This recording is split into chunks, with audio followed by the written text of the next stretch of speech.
This highly ambitious business major named Alice raises her hand, and she just cuts right through the poetry and asks the fundamental, practical question that the listener is probably thinking right now. Which is, Professor, how do we actually identify these demons and how do we start to tame them? Right.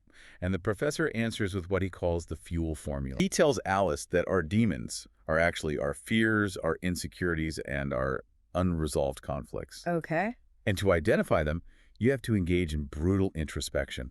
You have to ask yourself with total transparency, what is holding you back and what fills you with doubt? So once we spot them, do we just forcefully push them out of our minds? Like, I have a real problem with this framework if that's the case. Well, telling someone to harness their darkest insecurities and unresolved conflicts to achieve success, that sounds like terrible psychological advice. Doesn't that just create miserable, highly successful people who are running on a treadmill of anxiety? Yeah. Like, using trauma as fuel just seems fundamentally toxic. And it absolutely would be toxic if the formula was simply stay traumatized and work harder. Right.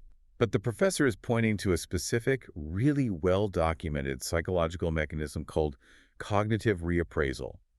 The brilliant part here is that taming them is not about eliminating them. Because you can't just surgically remove a part of your psychological makeup.